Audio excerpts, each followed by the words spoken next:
Hello and welcome to Off With Their Headlines. It is Meredith Constant here with Amanda Matta.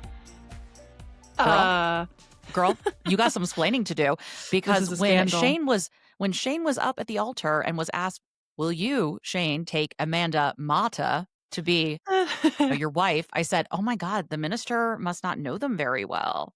That's not her name." And then he repeated said name. And then I asked your twin brother, it's not really your twin, but it might as well be. I actually asked him, "Have I been podcasting with you?" I said, "How do you say your last name?" And he said, "It's always been Matta." Amanda, would you like to share with the audience? Well, so here's the thing. First of all, that's not my last name anymore. I'm not going to share it because of safety and security reasons. I know. Protocols. That's very, very smart. Let's be honest. You have to do it for the brand. Yeah, you know? that's part of it too. Like the book deal. And I also just don't want to really go through the legal hassle right now. I'm keeping it professionally, changing it socially. And eventually, once we know what's going on with women's voting rights in this country, eventually I will make the change legally. I've always said Matta. It's like Polish. Okay, that tracks.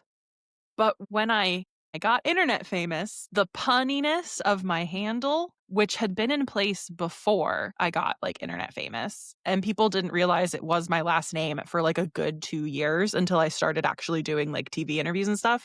That's fair. The punniness was just too important to the brand. And I've also never met my grandfather from that side of my family. My family tree, as I'm sure you picked up over the weekend, is a little convoluted. Yes. There's only me and my one paternal uncle left who have that name. I think we both say it differently. It's just one of those little things. This is up for interpretation, I guess, is what you're saying. It's like Kate not really knowing if she's Kate or Catherine or whether she should spell it with a C or a K. Right. Yeah, I feel her pain. Okay, so we can call you Amanda Matta, though. People are screaming at us right now because it's been 3 minutes and this is not the conversation they clicked in to hear. This is going to be a very lax podcast today because Amanda and I are sick people. And at her wedding, we are yelling back and forth to each other about all the news that's breaking because we are supposed to be on a break this week. But Amanda left me a voicemail last night. Yeah. Yep. Said, "We're not working. We're taking it off. We need a break." And then Amanda said, "We're just going to basically voice memo back and forth about everything. I may kick myself for this in the morning, but maybe we should just do a podcast." Do you want to just do it? Yeah, I'm in the honeymoon bubble. Shane is not currently. He is, as we are recording, taking a final for grad school. Oh my God. And then we're leaving tomorrow for our mini little honeymoon. It's fine. We have to clean today anyway, so I figured let me get some yapping in. We love you guys just way too much. What if we talk just a little bit about your wedding up top, and then we're going to get into all the news that, of course, broke last week and over the weekend, and then our full wedding conversation. I'm also going to eventually have a little video up there, and we're going to have photos and stuff you just can't get other places. Yeah, girl, I got you. She's on it. I love. So we are going to have that conversation over there as well as a breakdown of my reaction to, spoiler alert, catching the bouquet. A moment that I fear will have implications for years to come. Are you with me on that? Yeah. Oh, I'm on your wavelength. So obviously you had a really chill weekend. Nothing much going on. Sunday morning, I got a couple texts from Shane and the guys being like, "Hey, are you guys busy today? Do you want to come over and play Mario Party?" And I was just like, "Yeah, we just have this thing at 1 o'clock. Nothing big, nothing major." Oh my gosh. You were very calm when I saw you. Thank you. Both the night before and the morning of. You were very cool and collected. That was a very calm bridal party room. It was. That was the vision, and I'm glad we pulled it off because up until the night before at the rehearsal, everything had been living up here in my brain, right? Or in my Google Docs.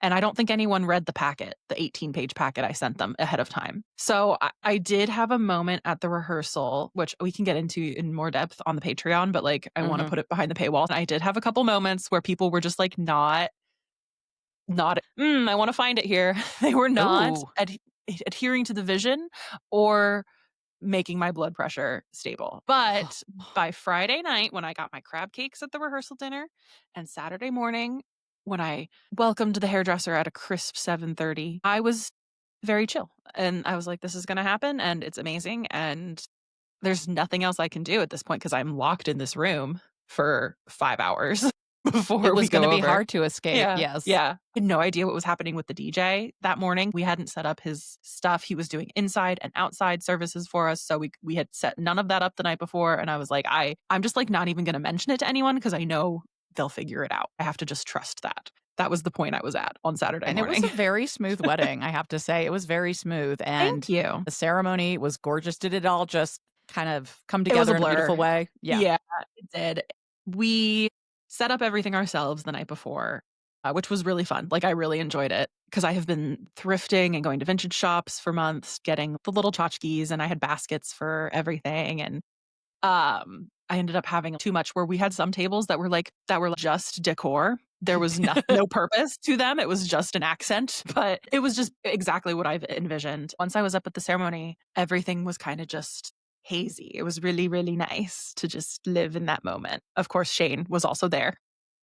Yeah, famously. You saw. And during his vows, which I blacked out a little bit, I said to him, like, I kind of remember what you said to me, but we will have to read them to each other again because they were so beautiful. He cried during his own, which made me cry before oh my gosh. But then, Meredith, do you want to tell the people what you did during his vows? So Shane actually thanked me later after his vows because in his vows, he talked about just all the different ways people know Amanda Matta.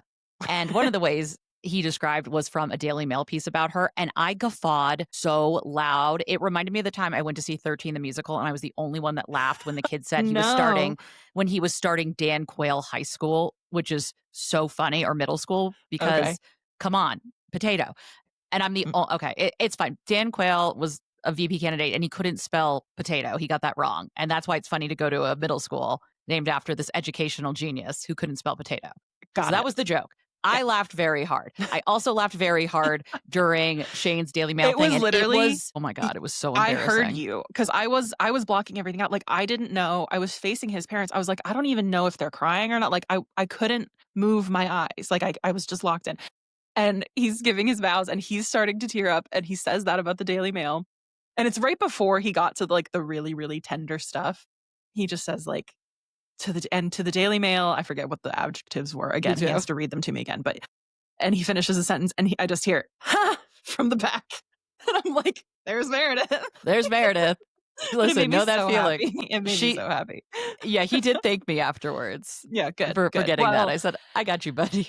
The one thing he told me, though, there was this woman running around our ceremony and then the reception afterwards, interviewing people and taking weirdly zoomed in videos of everybody. Oh my God, that's so weird. I didn't see that. Odd. That's so weird. Yeah, you didn't happen to interact with her, right? I must have just missed her. I must have just never been at the same part. I mean, I was really just engaged at my table. She had a very breathy British accent, and she had a hairbrush in her hand that I think she thought was a microphone. Oh, that poor woman. Maybe she escaped from a local facility. That was me. There are more videos.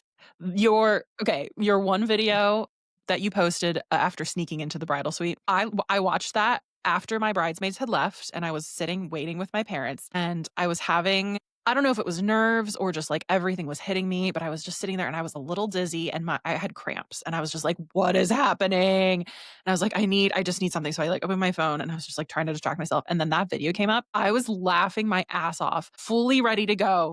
Veil, flowers. My parents are in the corner like, is she okay? And I was just like, I'm fine. All is right with the world. That video really got me. Yes. The edible arrangements one. I don't know where that came from. I'm really happy about that because I was trying to find ways to help to the extent that you said, okay, eldest born daughter, I will keep that in mind. And I said, oh, she's got me. So I'm so glad that I could provide just a little distraction and relief on your big day with a fake British reporter breaking into your room. I loved it. I loved every second. Oh, I love that. That was awesome. And we will have so much more over on Patreon. I can't wait to get into more of the goods. And also I will have a video out on Instagram at some point of what Shane got right about your wedding dress. He was actually pretty good. So excited. He was pretty good. Yeah. I was impressed. The one thing he was like, there'll be a little bit of lace. You think? It was almost entirely lace. If you haven't seen pictures yet, I've been posting like there's no tomorrow because I'm just so happy and so excited. I love it. And our photographer got us some previews back that night. It was crazy. I was like, are you editing while you're on the turnpike? Because he had to drive back to Philly. But yeah, I've been posting because like, I don't care. I'm not going to post videos or anything, but pictures, have at it. It was such a beautiful day and I'm so proud of it. And everyone had such a good time. I want to keep reliving it. So I'm just throwing caution to the wind there. I had the embargo lifted early. You did. I got clarification from I think you House of Matta. Yes. I did. I think I broke that story actually before the rest of the British press. So that felt really good. I can't wait to talk about it more. And before anybody asks, yes, Amanda wore a tiara. She just didn't have on her tiara and veil at that part of the night. We are hours into the reception. Her head needed a break. By the time you posted breaking the embargo, I had taken it off. I kept it on for family photos and like our bridal party photos. But when I went inside to get bustled, which didn't work, it did not take. But it was fine. It was still fun. I took it off because I was just like, I'm done. So yes, I did have some DMs from people like in the middle of all the congratulations. I had some that were just like, where's the tiara? Ma'am, where's the tiara? I was just like, wow, not even a hello, congratulations. Okay. So I knew it was important to people, but that really shook me. I couldn't believe that. I said, can we just maybe congratulate first? I mean, this is so accusatory. Where's the tiara? I'm like, maybe she just doesn't have it on right then. So yes, there's a tiara. We will get into all of that. But we have so many things to cover because, of course, last week we said, it's just an engagement interview. It's not like anything's going to happen. Okay. Famous last words. We got to start with Kate's makeup. Let's just go bridal for a second. Sure. Yeah. We had... First of all, one of the best introductions of a memoir, which is Bobbi Brown's new memoir. She was on a podcast discussing her book. And one of the things she mentioned was that it was one of her makeup artists, Hannah Martin, out in the UK, who did Kate's makeup. And Bobbi Brown was just told, set your timer and watch because she's going to be using your products. And there it was. And Bobbi Brown even said that somewhere she has a note from Kate's team just thanking her. And this blew up some corners of the internet. The British press treated it like, what a fun little twist and turn. It was a rumor that's, we definitely didn't spread in our own articles claiming her brave Catherine. But look at this fun little thing that we've learned. So I was a little surprised. I was a little surprised we didn't call Bobbi Brown a liar. Honestly, I thought that was coming. I thought that was going to be the twist, right? But I never saw that, which made me happy. I was just so in awe. Talk about divine timing that I had a bridal makeup royal scandal the week of my wedding. Sorry, not to make this all about me, but it is. The story about Kate doing her makeup originally, like, I think it made a lot of people happy because she was so middle class, was like the line about her. And I said in my video about this, if you weren't around in the royal spaces or just like pop culture in 2011, you do not know how hard that hit. The fairy tale princess middle class angle, that was a big part of the mystique. So the makeup played into that, her doing her own makeup. I still think she might have had a little bit of a hand in the final look. That eyeliner, it was very of the time, but it wasn't necessarily like Bobbi Brown's signature, it was Kate's signature. I can fully see a world where we did twist. Kate like did the finishing touches herself into, she did her own makeup for her wedding. She's so cool and collected and confident. And that says more about the British than Kate herself, to be clear. Oh, yeah. This is about the story that they make about Kate. Not that there's anything wrong with having your makeup done. Condones about Kate, even when it comes to misreporting. If it's incorrect but makes her look good, we're not going to correct it. Yeah, we're not going to touch it. And my first wedding was a couple of months after Kate's. And I remember getting so much shit, not really, about the fact that I was getting my makeup done. Really? But Catherine does it. But it was a joke. Oh, okay. I was like, I don't know how this woman did her own makeup for a wedding of this magnitude with that many cameras on you, with that much attention. In the Daily Mail piece that I did find about it, they said that Hannah Martin helped complete her look. So they, again, are trying to make it look like current. Okay, that was the current spin.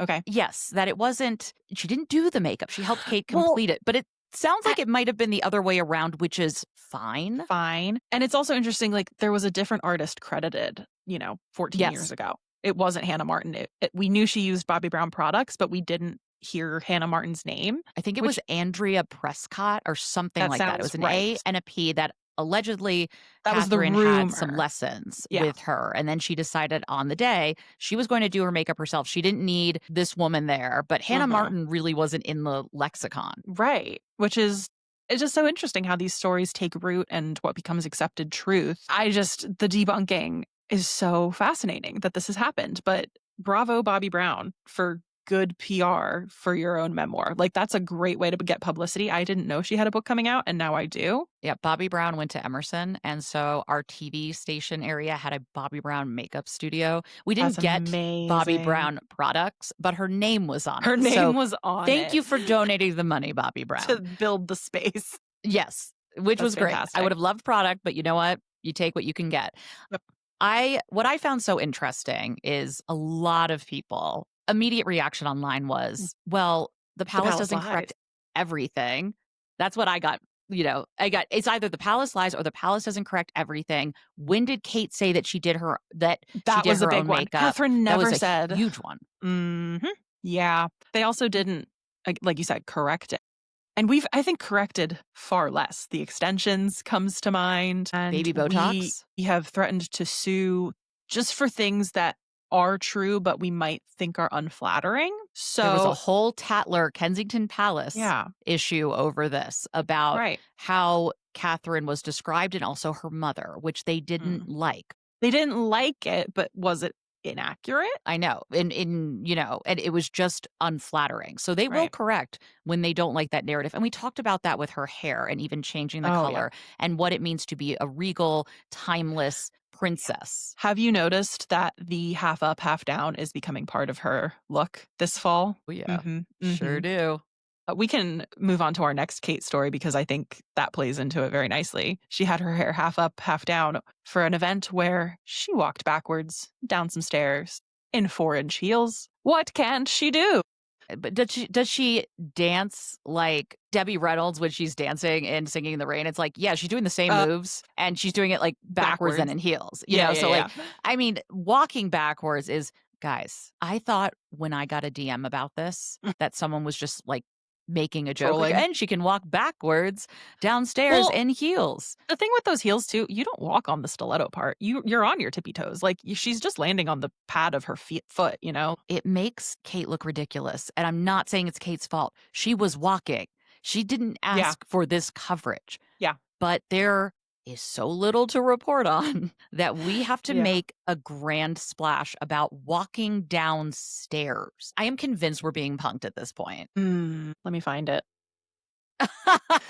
I don't think we're being punked, but like you said, there's so little to report on. And the event itself was interesting. It was her visiting some military Air Force base. Again, I was in a wedding bubble, so forgive me for not knowing. But again, the publicity around the event, I think, plays into that for most people, not knowing what was actually done, but knowing that she showed up. She re-wore a gray suit and she walked backwards in heels. Those are the two takeaways, even though this was, I think, like her first visit to this particular location in her role as honorary something or other from the British Armed Forces. It comes back to what the palace thinks is a useful narrative. And if you want to get big-brained about it, it is probably better to have the public entranced by her being able to walk backwards in heels than think too hard about the fact that most of the British royal family members who are in like these chains of command in the British Armed Forces are only honorary members and never actually served. Like that's what I see a lot of people bring up when we talk about military engagements these days. That's like my hot take here. I like that hot take. And it also made a lot of people, including myself, think about in Spare when Harry talks about the Meghan made Kate cry story and how that wasn't the truth. It was the other way around. You're not going to correct that because it could make Kate look bad. Why would you do that? It doesn't make Kate look bad. There's scapegoats and there's people that we do not attack so much. And then they send, not William, they send Princess Anne to Ukraine. Surprise visit. With the backing of the British government, I saw in most of the headlines, which was interesting to me.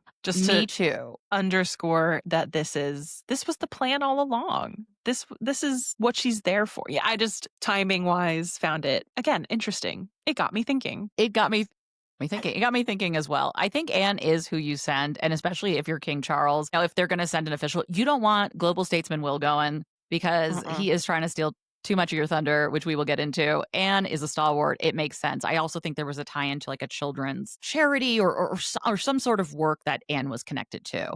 Yeah. So she was doing that. Also, Duchess Sophie is out here hitting the pavement. No one is covering it, but she was in, I believe, the Congo, and she was watching a world-renowned surgeon working on, unfortunately, children who have been, trigger warning, raped. And she is doing some serious goddamn work.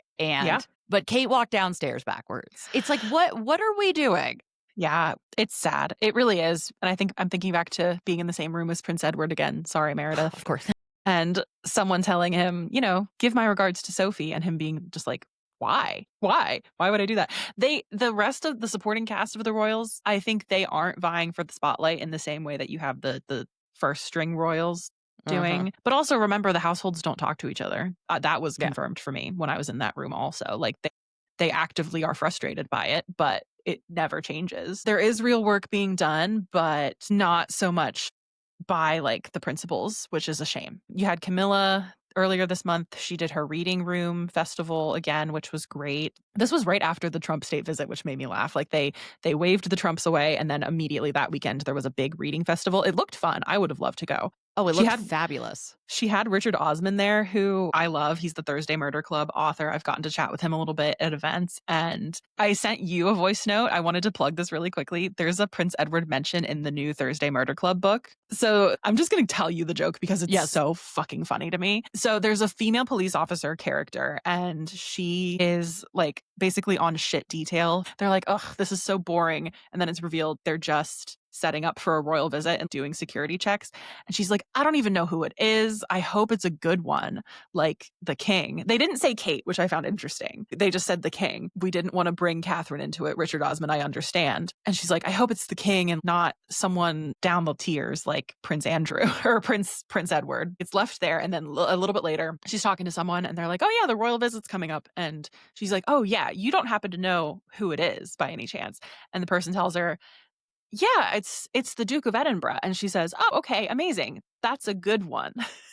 Because she's thinking it's Prince Philip. She's like, that guy's pretty high up. And later, she's like, wait, didn't the Duke of Edinburgh die? And the person's like, yeah, there's a new one.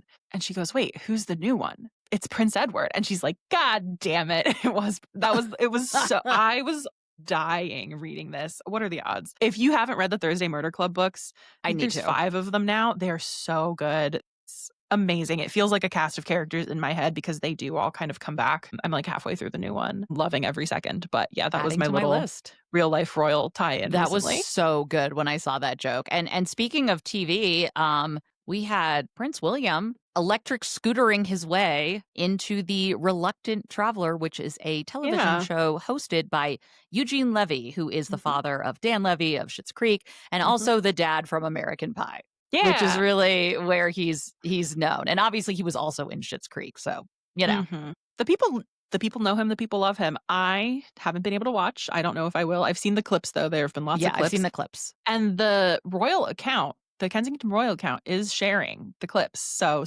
much for putting up our noses at Hollywood. You know what I mean? So Hollywood. Listen, I really appreciate that he's not using cars to go everywhere. But watching that tall man on that tiny scooter. So we already knew this about William. If you haven't seen the clips, he scooters around the Windsor property because his family, I guess they still live at Adelaide Cottage, or at least they did when this was filmed. So he'll scooter from the cottage to the castle, like all around. I've never seen it in high def before. There have been phone videos posted of it. I so unserious. Like that's our global statement. That's our global statement.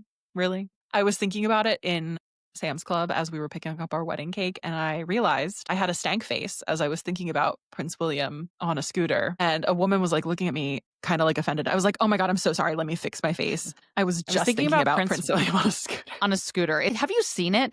Do you think eventually we are going to get a Prince and Princess of Wales Instagram video where he is slow-mo on the scooter? That would be cool. And like the wind's hitting his face and you just see if enough people pick up on it. I don't think they'll try to make it happen because they are not proactive, they're reactive. But if enough people pick up on the scooter story, yeah. So we need to stop talking about it. Yeah. But they are still doing the slow-mo walk upstairs unbuttoned jacket video before. It was Gary Oldman getting some sort of honor. And the first shot was still Prince William unbuttoning jacket, walking slow-mo towards the camera. Which is so weird to me. Give me You don't Gary need to go in Oldman. chronological order. Start with the star of this moment. Yeah. And then you can work in some of that behind the scenes. It's their B-roll, I guess. It's a trusty format. I don't know. It drives me nuts because every video starts the same. I'm like, come on. So, of course, there was coverage of Prince William's conversation with Eugene Levy and the talk of change. And we heard from the Daily Mail's domestic royal rota captain, Rebecca English. And the headline is, "Why the reign of William V will look a lot different from everything that we've seen before. Ellipses." So what I just want to point out, because this part was so funny, the lack of self-awareness is stunning. The program's gentle, conversational format works well. And while Levy isn't a journalist asking the questions we would all dearly love to know the answers to, the only mention of Harry comes from William when he talks about media pressures they were subjected to as boys. I love this idea. She's so bitter. He's not a hard-hitting journalist like us. He's not like us. So he won't ask questions about Prince Harry, who is going to get us clicks if we can write about that. Do they think that this was a hard-hitting interview? Is that what they think? I don't think so. I think she was trying to couch it as, listen, it's really good, but don't expect like a hard-hitting interview. You know, he's not a journalist, so... But to me, it like sounds like, oh my God, William's being so open. Like that's been the coverage I've seen. Like he's opening up. He's being so raw and vulnerable. And like, forgive me if I'm wrong, what I heard was last year was hard and I miss my grandparents. His voice appears to crack at one point, though. It appears to crack. Also, there's this very weird point where she writes that William looks decidedly gaunt, and it must be a sign of the strain he's been under practically and emotionally. We haven't talked about that yet, but that's accurate, I would say. Yeah, I think he does look and he has for a long time. But I can't believe we're calling him gaunt. He looks more like Prince Edward than ever before. Yeah, he does. I don't know what he's doing. I don't know if something's going on. And then she's theorizing, though, why it might be when we actually don't know. Yeah. So it's really weird. That we're okay doing that about William. Please remember we are discussing the media coverage and the characterization of these people. We do not actually know them. Not him. Although the scooter is all him. And yeah, can't take that away from him. So on Sunday, I received the Telegraph editor's Sunday newsletter. And the title of it was Reshaping the Monarchy. So I'm thinking to myself, oh, they probably had a special about this Prince William thing. No, it actually was the longest article I think I have ever seen. It was a novella. And it was all about how King Charles is reshaping the monarchy. Can I show you Charles's kind of serving face in this picture? Give it to me. Look at this. Look at this guy. That's going to go right underneath his round sunglasses photos for me. Yeah, it's a little cunty. I like it. Yeah. And again, shows how the whole lockstep narrative has always been bullshit. Well, because there were also stories about how William was going to modernize the monarchy, if I'm remembering. But no. This is hey, I'm still alive, Charles buddy. Got the inches in the Sunday Telegraph. And it's interesting because remember the Global Statesman story after the Trump visit that like didn't actually land anywhere? Do you think this was also an answer to that, maybe? I think so. I think we are none too pleased that we waited 70 GD years to get on the throne. Yeah. And we have to contend with the fact that our meddling son won't let us have our brief moment. William won't let Charles have anything. A relationship with his second son, the time in the spotlight. Dude, stop it. Let the man, give him a few years and just support him. If this had been Queen Elizabeth, people would have been furious at this. It's usurping. This is disrespectful. I'm just thinking within the system of a monarchy, he did kneel before that man and pledge to be his liege man of life and limb. And I'm not getting liege man. I'm getting, when's it going to be my turn? At the wedding, our two little flower girls, they had the best time. But the youngest one, at one point, Shane overheard her. She was in the bathroom with her dad. And he was like, "Are you having fun?" And she goes, "Yeah." but it's a little baby boring. And I've heard now that these two girls, anything that they think is like not a fun time, they think it's for babies. So they call things baby boring. And now I'm picturing Prince William being like, ugh, this reign, it's baby boring. I love that. That we definitely need to adopt that phrase. So do we want to move next to Paris Fashion Week, Luxembourg, abdication, death? Should we go with deaths? Let's go with death. Let's go with death. A brief and then we can finish on a brighter note. Yeah. We did want to shout out our girls. No, okay. Girlies, rest in power. So we are mourning the loss of Jane Goodall. Like, this one hit me. I was very sad when I heard this. And then a couple days later, Dame Patricia Routledge, who played Hyacinth Bucket in a beloved British sitcom, Keeping Up Appearances. I did see an AI edit of her having tea with the Queen at Heaven's Gates, and behind them, there were AI servants. So I was like, God damn it. Even in like large language model generations, we can't get away from housekeeping staff still being part of this system. God damn it. Rest in power, ladies. You were two powerhouses.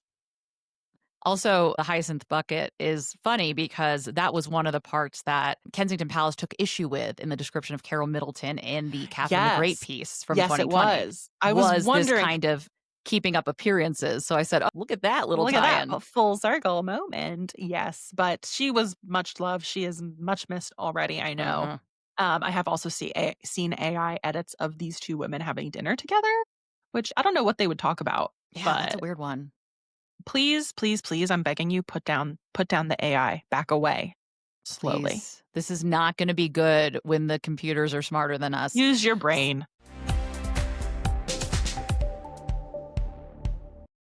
We did have two big royal events coincide with the royal wedding here in central Pennsylvania this weekend. The first was the abdication of Henri, the Grand Duke of Luxembourg, and then the subsequent enthronement of his eldest son, Grand Duke Guillaume V of Luxembourg. So this was Friday, October 3rd.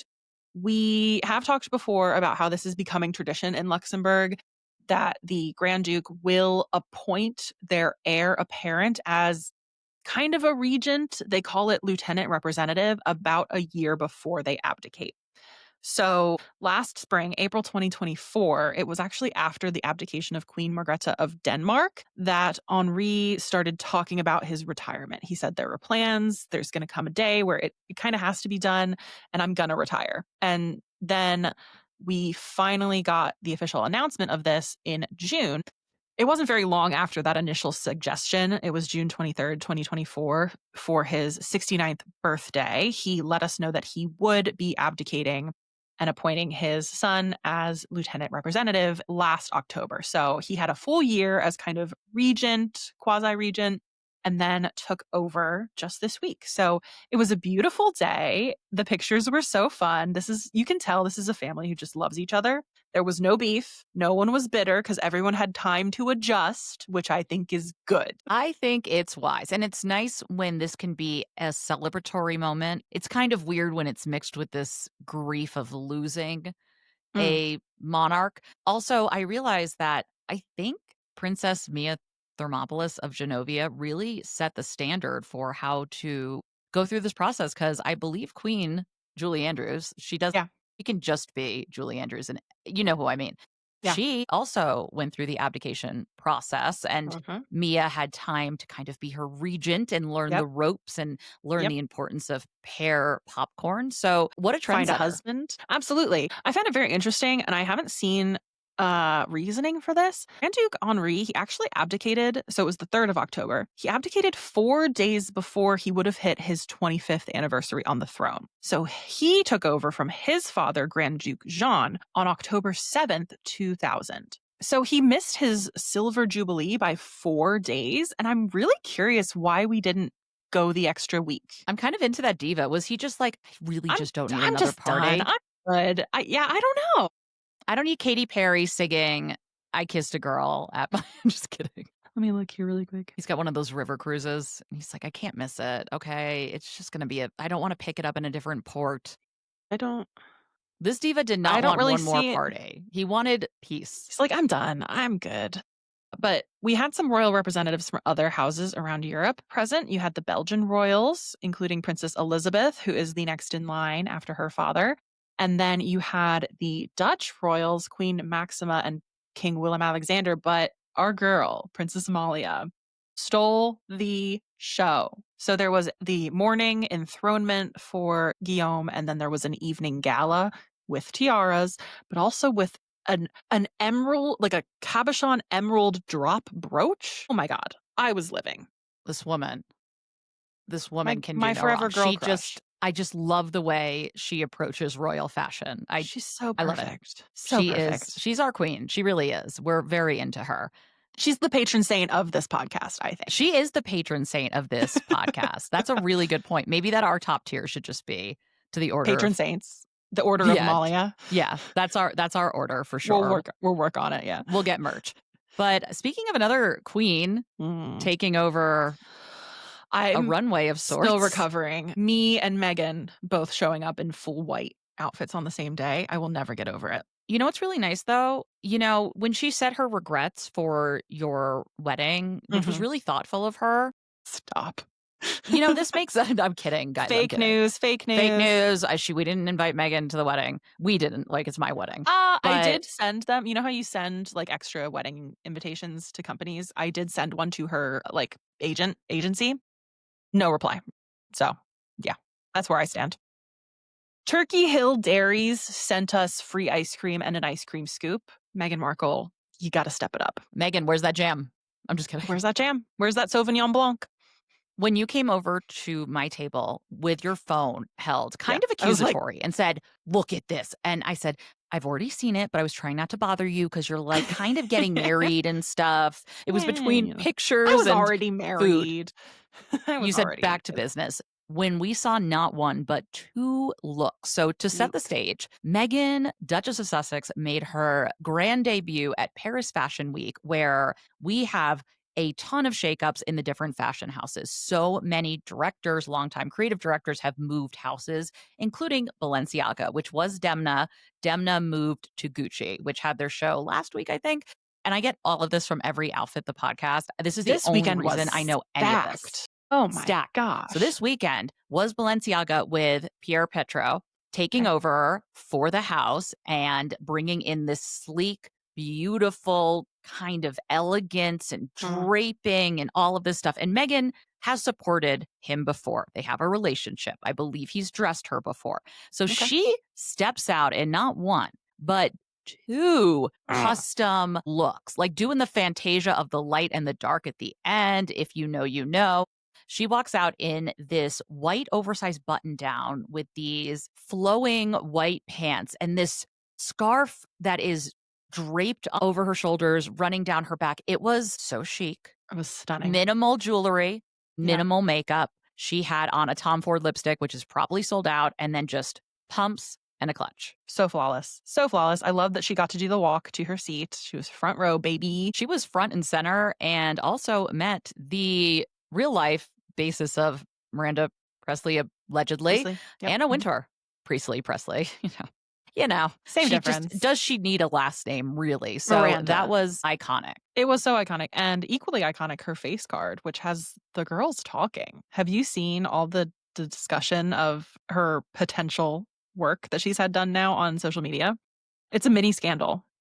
I have seen it. And this is another thing where I think we hold these people to standards that are just impossible. If you are going to be in this space, I think it's hard not to have some sort of work done. But there's definitely this more, why aren't they aging? Alanis Morissette, Anne Hathaway, Lindsay Lohan. I think it's called this deep plane facelift and stuff. Allegedly, that's part of what's happening. Microneedling. It is honestly, it would be kind of crazy if Meghan has had nothing done, even if it's just Medi-Spa, Botox, or filler or whatever. Yeah, and the one video I've seen that people are reacting to is a man who I don't know who he is, so I consider myself lucky. He's comparing like photos of her when she was deep in pregnancy with now, which I don't think is fair at all, especially because Meghan, so unfair. From engagement to wedding to having babies, she was one of those women who, like, her face went through some changes. She got a little puffy and then she lost the weight. So I think that is so disingenuous and unfair. Like, you want to talk about work she's had done, like, at least do it with comparable photos. I don't have a problem with discussing it. No. The account I love is IG Famous by Dana, of course. I don't know if you follow her. Oh, yeah. And she got in a lot of trouble with people on the internet for doing the same thing, talking about Kate and potential work she's had done after, I think it was the coronation when her makeup was kind of trending. I think they all have it done. And I think if we want to take it back to that earlier conversation about Kate's down-to-earthness, her middle-classness, the quote-unquote effortless beauty is a big part of that, right? Like, she doesn't need all that. She's too low maintenance. I think that's like a really harmful narrative for women, actually, to hold them to this standard. It's an impossible standard because you have to age gracefully, yet it can't be too obvious that you have done something to help with that. Because yes, if you're able to have some work done, you can get away with a more natural makeup look, and maybe you don't wear as much because you don't need it because you've had work done, or the microneedling, or the you're maintaining it in a different facial. way. Yeah, exactly. Absolutely. I think that's okay. I think it's okay. You know, some people, it's a little extreme, I will say. I think we're also already seeing the regrets of some of the, what was it called when they were getting the buccal fat removal on their face? Yeah, the buccal fat. That was a bad idea. Buccal fat, not buccal. Sorry. I'm uncultured. I live in Pennsylvania. If you said the words buccal fat removal to my in-laws, like, they would be like, "Are you okay?" What? What does that mean? Anyway, I think some of the trends, they come and go and I can question them, but there's nothing wrong with wanting to just use all of the tools at your disposal to make you feel like your best self. And that's when I love to look at what celebrities have had done. Like, I think that's a little fun. I agree. And also, we have to recognize the way in which society puts pressure on women to look a certain way and age a certain way that then they manifest by having things done. And then suddenly it's shamed or made fun of. Meghan is beautiful. She's also, as you get older, perimenopause, your face also changes more. Your face is always changing, but always changing. But yes, I have seen the comments about if she's had some stuff done. I wouldn't be surprised, and I don't think it's a big deal. We've been saying it for years, I think. Me and Alex used to talk about, like, the baby Botox once that was, like, kind of accepted. Oh, yeah. Even if it's just facial treatments and, like, really good skincare, courtesy of Daniel Martin. Like, Meghan, tell us your secrets. Because you look great. You look wonderful. And I love that she just had her hair slicked back in a bun. So good. I saw a lot of people noticed her getting her hair done and straightened and were commenting on her hair. There were some photos with a bold red lipstick in the background. I'm wondering if, like, we missed a moment and there was no press or no photos. Oh, that's a good question. Because the second outfit was stunning. It actually is what I'm wearing to my forced second wedding because of you and your bouquet toss, which we'll talk get about into it on Patreon. That black dress, it was simple, elegant. Sculptural. Yeah, it moved really beautifully. It wasn't body hugging, but it wasn't as it was also voluminous as the drapey. other look. Yes, so and it draped over one shoulder. It exposes one shoulder, and then it has this cape-like quality going around the back. But when you see it from the back, it is this gorgeous, deep V-neck and in the back. And she has this just a little bun and just a simple gold necklace. And it just, someone was thinking about how this was looking from all angles. And I think we talked about this on an earlier episode where, like, an excess of fabric is one of the trending things right now because it's an indicator of wealth and luxury because fabric's so expensive. Recession core, baby. But I love how she did this. I love how Meghan's look has continued to evolve. Now that she is out of working royal life, stepping into her own. I also know that feeling once your youngest is like 3 or 4, you're okay, feel like a person again. We're doing it. But of course, nothing without Meghan can be without fake scandal. And one of them was trying to act like she was racing through the Paris tunnel where Diana died with her feet up, which was so disgusting. And somebody pointed out, I have not looked into this, that Meghan would not have been in that same tunnel. There's no actual proof she was in that tunnel, but also that's not the area of Paris they were in, and that tunnel is like 1 kilometer away. But either way, that's insane. If you have to go through a tunnel, that's insane and that's disgusting. And then the other thing, of course, was that how could Meghan work with Balenciaga after the scandal from a couple of years ago of very questionable photos and pushing the boundaries in ways that a lot of people found distasteful? Worthwhile to point out that this is a different creative director and that it is quite hard to find a fashion house without scandal. But Amanda, I really wanted to bring this up to you because then I started seeing, oh, so Kate wearing a Chanel bag is a problem, but Meghan working with a group like Balenciaga that did this, ad campaign with children and stuff, that's okay. So what are your thoughts on that? Is there a difference? I would say, so I come back to the Chanel bag thing a lot, actually, just because it is a good way to get a litmus test on how we talk about royals in controversies, I think. My issue with Kate wearing a Chanel bag, I don't have a problem necessarily with the brand because we can, I think, separate the art from the artist, especially when it's somebody who has been dead for decades. But wearing it specifically to the places Kate has been wearing it, a Holocaust survivor event, I have questions about. I feel like that was a little tone deaf. That's my baseline, right? So Meghan attending an event for Balenciaga. If I'm honest, I do sort of wish that it had been a different fashion house. Let me put it that way, right? Okay. Same kind of thing. Kitty Spencer, a royal relative, she works with Dolce & Gabbana, who I know there are a lot of controversies with them. Can I name them off the top of my head? No, because I've been offline all week, right? Like, yeah. There's real world controversy and then there's online controversy and it gets so muddy so fast. I did find it interesting that Meghan's representatives underscored to press that she was there to support her friend. That was the messaging, right? He became creative director in July. She is there supporting him at his Fashion Week show. Would she have been at this show if he wasn't there and she wasn't his friend? Like, probably not. And I don't know. The direction of Balenciaga before that, I don't think she would have gone. And I do think that was some smart PR to really underscore who she was there for.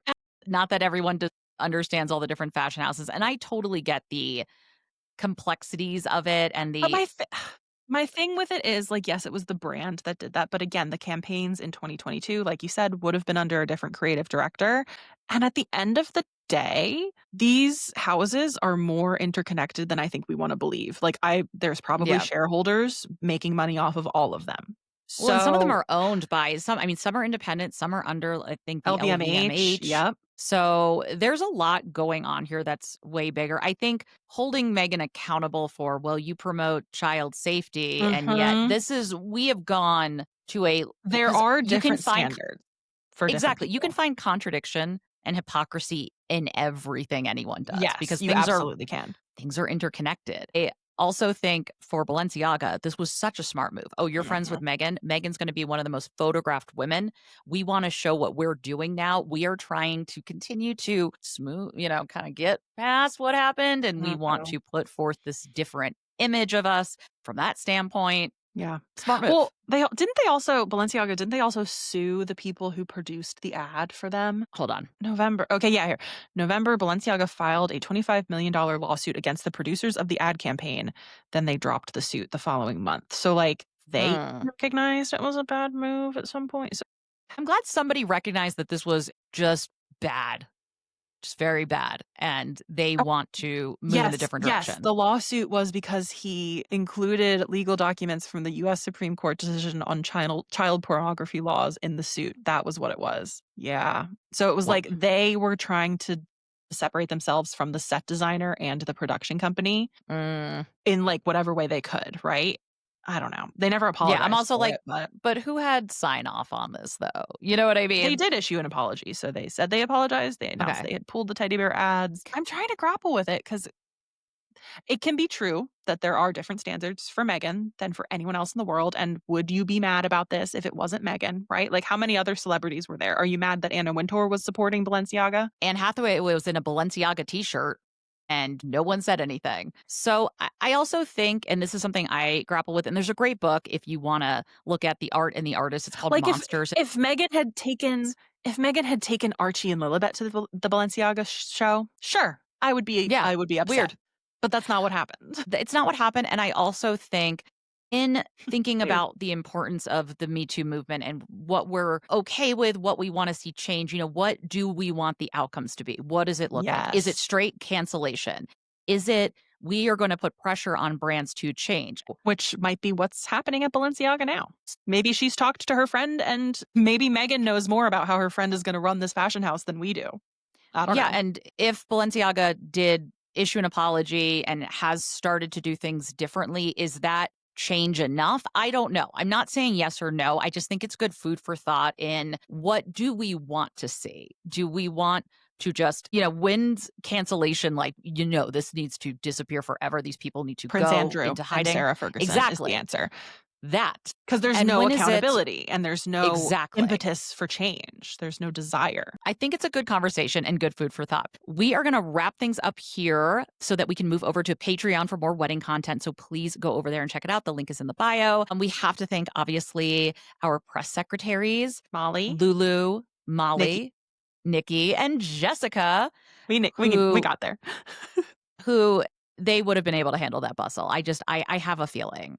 And they would not have thought your wedding was baby boring. And then obviously our crown jewel, who has not just the Order of the Baby's Breath, but the Order of Saint Amalia. Yes. You have a new title, sir. Please accept it. Your badge and sash are in the mail. Please make sure you wear it on the correct shoulder. Up to you to figure out which one that is. I don't know. Yeah. And that is obviously Sir Christopher. So thank you so much for your support. If you'd like shout outs, we have all different tiers. You can check that out. But we will see you over on the Patreon. Bye. Bye, y'all.